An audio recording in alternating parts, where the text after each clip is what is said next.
ሶስተኛ መልእክቴ ለምና ከብራቸው የክርስቲያን ወገኖቻችን እስልምና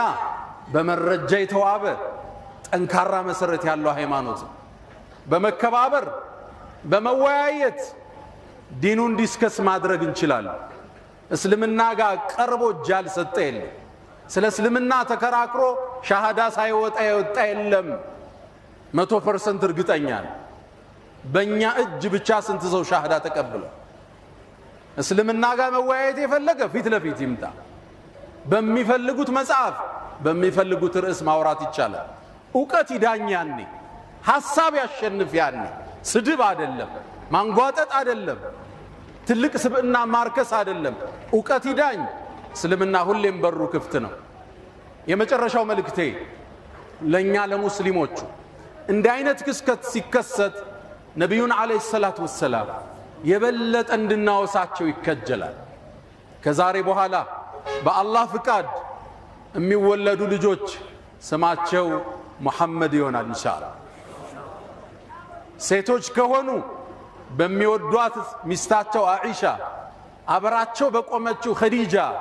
በሚስቶቻቸው ስም እንሰይማለን በሚወዷት ልጃቸው ፋጢማ ስም እንሰይማለን አደራ ብዙ ሰው ልጅ ይወልድና ይደውልልኛል ስሟን ማን ልበለው ይለኛል አንድ መልእክት ነው የምሰጠው የልጅህን ስም ከህይወት ግቧጋሚ ያያዝ አድርግለት ይለዋል ስም የህይወትህ ግብ ማለት ነው ያንድ ሰው ስም መሐመድ ሆነ ማለት እሱን ምሰል ማለት ነው ያንድ ሰው ስም ዑመር ሆነ ማለት ዑመርን ምሰል ይያልክ ነው ልጅህ የምታሳድግ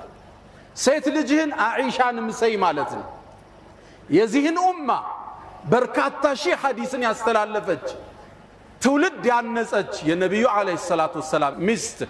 እናታችን አኢሻ ረዲየላሁ ተዓላ ዐንሃ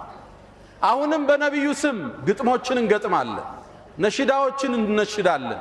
ስለሳቸው ሙሐደራዎች ይደረጋሉ በሳቸው ስብዕና ዙሪያ ፓምፕሌቶች ይበተናሉ በሳቸው ዙሪያ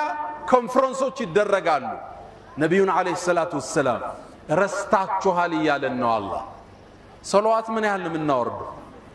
በነብዩ ላይ 100 የሚያወርዳል በየቀኑ ረስተናል ነብዩ አለይሂ ሰላቱ ወሰለም በኔ ላይ አንድን ሶላዋት ያወረደ አላህ በሱ ላይ 10ን ያወርዳል ልብ ብላችኋል ገልብጡት ብትገለብጡት ራሱ ትርፍ ነው እኛ በነብዩ ላይ 10 አውርደን አላህ በእኛ ላይ አንድ ቢያወርድ ትልቅ ሽልማት ነበር አላህ ግን ገለበጠው አንድ አውርዱ 10 በእናንተ ላይ ያወርዳል አላህ اللهم صل وسلم وبارك على سيدنا صلوات ስንል ጭንቀታችን የሚወገድበት ሪዝቃችን የሚሰፋበት የነብዩ ፍቅር የሚታተምበት እሳቸው ላይ ሶላዋት በማብዛት ብዛት ነው የውመል ቂያማ ደረጃችን ከፍም ሰይድና አሊ ረዲየላሁ ተዓላ ዐንሁ አንድ ጥያቄ ጠየቋቸው ንግግሬን በዚህ ልቋጭ አላህ ከፈጠረው ነገር ሁሉ ጠንካራው ምንድነው አሏቸው አላህ ብዙ ነገር